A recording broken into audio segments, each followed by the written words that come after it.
ఇవాళ కూటమి పెద్ద నేతలు తిరుమల లడ్డు వ్యవహారంలో ఇవాళ మీడియా సమావేశం ఏర్పాటు చేశారు. ముఖ్యంగా చంద్రబాబు నాయుడు, అటు బీజేపీ నుంచి ప్రతినిధులు, ఇటు పవన్ కళ్యాణ్. ఇందులో ప్రధానంగా ఆరోపించింది ఈ తిరుమల ఏడుకొండలు, తిరుమలేశనికి ఏడుకొండలు ఎందుకు, రెండు కొండలు చాలదా అని అన్నవాళ్ళు అని అంటున్నారు ఆయన. అంటే వాస్తవం అసలు తిరుమల ఏడుకొండలు, ఈ రెండు కొండల వివాదం ఏంటండి? అసలు ఏం జరిగింది? ఎవరు ఎంతవరకు రక్షించారు? అంటే ఇక్కడ ఏం చర్చ జరుగుతుందంటే చాలా చోట్ల రాష్ట్రంలో యా. ఆ రాజశేఖర్ రెడ్డి గారు రెండు ఉమ్, కొండల్ని ఆ 7 కొండలని 2 కొండలు చేసేసినాడు అనే ఉమ్, విమర్శ చేస్తాను. రెండు అవును. కొండలు 7 కొండలు, ఇప్పుడు 7 కొండలని 2 కొండలు చేసిన వాళ్ళని ఎవరినైనా మీరు జర్నలిస్ట్ గా అడగండి. ఏడు ఉమ్, కొండల పేర్లు చెప్పి ఏ 5 కొండలను తొలగించి 2 కొండలు పెట్టినారో చెప్పమని చూద్దాం. ఇప్పుడు ఎవరు 7 కొండలు చెప్పలేరు. 2 కొండలు చేసిన అంటే ఒక 5 కొండలు పోయినట్టే కదా. 5 కొండలు అంతే కదా. అంటే ఏ 7 కొండల్ని ఏ 5 కొండలు తీసేసి ప్రజెంట్ ఏ 2 కొండలు ఉన్నాయి. పోనీ మీరు మళ్ళీ ఉమ్, తెరవన 7 కొండలు చేసినారా? అవును. 7 కొండలు అన్నది ఒక భావోద్వేగమైనటువంటి భావన. ఇక్కడి నుంచి ఉమ్, ఒక కొండ, ఇక్కడి నుంచి 2 కొండలు కావు. శేషాచల ఉమ్, సంస్థానం మొత్తం ఉమ్, 7 కొండలమయం. ఎక్కడి వరకు ఉంది ఉమ్, శేషాచల కొండ తెలుసా? పులివెందుల వరకు ఉన్నాయి. అవును. తిరుపతే కాదు. శేషా శేషాచల మహత్యంలోకి వెళ్ళి చూస్తే శేషాచలం మొత్తం సంవత్సరం 7 కొండలమయం. అంటే వెంకటేశ్వర ఉమ్, స్వామి ఏరియా అని అర్థం. కాబట్టి ఏడు ఉమ్, కొండలకి సరిహద్దులు ఉండవు. ఇక్కడి నుంచి ఇక్కడ ఒక కొండ, ఉండవు. ఇక్కడి నుంచి యా, అక్కడ ఉండవు. ఎగ్జాక్ట్లీ. కాబట్టి 7 కొండలు అనేది ఒక భావోద్వేగమైనటువంటి ఒక భావన. ఉమ్, ఒక సంస్థానం మొత్తం శేషాచల కొండలన్నీ కూడా 7 కొండలే. ఇది మొదటి అంశం. ఉమ్, రెండు, తిరుమల తిరుపతి దేవస్థానం యొక్క అడ్మినిస్ట్రేషన్ కెపాసిటీ, పరిపాలన ఉమ్, ఉంటుంది కదా. తిరుమల తిరుపతి అజమాయిషి ఏరియా.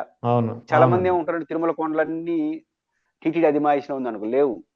మీకు దిగువ ఉమ్, దిగువ దిగతాం కదా. ఆ దిగువ చాలా ప్రాంతం టీటీడీ పరిధి కాదు. యా. Down guard. రెండోది, ఉమ్, మీకు భూగర్భం డ్యామ్ దాటితే మీకు పాప వినాశం పోయే రూట్ లో చెక్ పోస్ట్ ఉంటుంది. Forest check post. అక్కడ ఉమ్, డబ్బులు కట్టాలి మీరు పోతే. ఉమ్, తర్వాత పాప వినాశం ఉంటుంది. అంటే చాలా ఓకే. ప్రాంతాలు టీటీడీది కాదు. ఓకే. ఒకానొక సందర్భంలో టీటీడీ యొక్క పరిధిలో బాలాజీ కాలనీ లేదు. బాలాజీ ఉమ్, కాలనీ అంటే తిరుమలలో మీరు ఎప్పుడైనా చూస్తే ఆనుకొని ఉంటుంది. తిరుమలలో పార్ట్ గా ఓకే. ఉంటుంది. అంటే ప్రజలు ఉంటారు రైట్. అక్కడ. ఉమ్, ఉమ్, ఇది తిరుమల పార్ట్ కాదు. తిరుమల పరిధి ఉమ్, కాదు ఇది. ఓకే. దాంతో అక్కడ పంచాయతీ ఎన్నికలు జరిగినప్పుడు అక్కడున్న ఆయన మాకు కూడా ఎలక్షన్ పెట్టాలి అన్నాడు. ఎస్. ఉమ్, దాంతో జడ్జి ముందు సబ్జెక్ట్ పోయింది. తిరుమలలో రాజకీయాలు ఉమ్, వద్దు అనేది ఒక భావన. అంటే అవును. ఇప్పటి ఎమ్మెల్యే నుంచో ఎంపీ ఉంది. ఎలక్షన్స్ కోటేస్తారు కానీ ఈ ఉమ్, పంచాయతీ ఎన్నికలు ఇవన్నీ వద్దు అనుకున్నారు. ఎందుకంటే గొడవలు యా. అవన్నీ తిరుమలలో మంచి వాతావరణం ఉండదు. కానీ చట్టం అవును. ఒప్పుకోద్దు దానికి. కాబట్టి ఆయన కోర్టుకు వెళ్ళాడు. కోర్టు జడ్జి గారు ఎంత మన సెంటిమెంట్ ఉన్నా చట్టం చట్టమే కదా.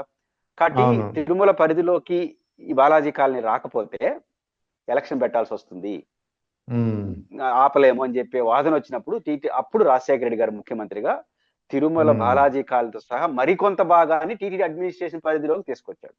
ఉమ్, అంటే రాజశేఖర రెడ్డి గారు తిరుమల పరిధిని పెంచినాడు, పెంచారు. యా, తగ్గించడం కాదు చేసింది. ఎగ్జాక్ట్లీ. పెంచారు. పెంచిన ఆయన తగ్గించారు అంటారు. అదే ఇప్పుడు ఎంత. బాలాజీ కాలనీ ఒకప్పుడు బాలాజీ కాలనీ ఒకప్పుడు టీటీడీ అడ్మినిస్ట్రేషన్ పరిధిలో లేదు. ఉమ్, అడ్మినిస్ట్రేషన్ పరిధిలోకి తీసుకొచ్చేస్తే టీటీడీ పరిధిలో ఎలక్షన్ జరగకూడదని నిబంధన పెట్టుకున్నాం కాబట్టి కోర్టు అంగీకరించింది. కాబట్టి అవును. రాజశేఖర రెడ్డి గారు తిరుమల పరిధిని పెంచాడు, తగ్గించలేదు. ఉమ్, యా. తగ్గించేసినారని ఏదో మాట్లాడేస్తారు. ఇది ఉమ్, పొరపాటు. కాబట్టి రెండోది, ఇట్లా మాట్లాడాలందరినీ మీలాంటి జర్నలిస్ట్ ఎవరైనా ఒకే ప్రశ్న అడగాలి. 7 కొండల ఉమ్, పేర్లు చెప్పి ఆ 7 కొండలు ఏ 5 కొండలు తొలగించి 2 కొండలు చేసినారు. రాజశేఖర అది రెడ్డి రెండు చెప్పాలి. కొండలు చేసినాడు కదా. మీరు అంటున్నారు కదా, ఈ ఉమ్, పెద్ద మనుషులు అంతా అంటారు కదా. ఉమ్, అవును. ఎప్పుడు చేసింది ఆయన? మీరు చెప్పిన ప్రకారం 2014 నుంచి 2019 వరకు ఆయన పరిపాలించాడు. అంతేనా? ఉమ్, ఇప్పుడు ఇప్పుడు ఉమ్, 1929, ఉమ్, 2019 నుంచి 19, 19 ఉమ్, నుంచి 24, 10, 20 ఏళ్ళు అయింది కదా. దీంట్లో అవును. ఈ ప్రభుత్వం కూడా 5 ఏళ్ళు కదా, 14. మీరు ఎందుకు 7 కొండలు చేయలేదు అవును. మళ్ళీ? అంతే ఆడికి కదా. ఎందుకు ఆగిపోయింది అది? మీరు పోనీ చెప్పండి, ఉమ్, రాజశేఖర రెడ్డి గారి పరిధి ఎందుకు పెంచారు, మేము ఇంకా ఇది పెంచామని ఉమ్, చెప్పండి. ఉమ్, చెప్పలేదు అంటే ఆడనే పెడేశారు అందరూ కలిసి. ఈ అవును. రోజు రాజశేఖర రెడ్డి గారు విస్తరించిన దాని తర్వాత ఒక అంగనం కూడా ఇంకెవరు విస్తరించలా. మరి ఎందుకు విస్తరించలేదు? అది నిజం కాదు కాబట్టి విస్తరించలా. వాళ్ళు తప్పేం కాదు. కాబట్టి ఇట్లాంటి అనవసరమైనటువంటి చర్చ తేకుండా ఉంటేనే మంచిది.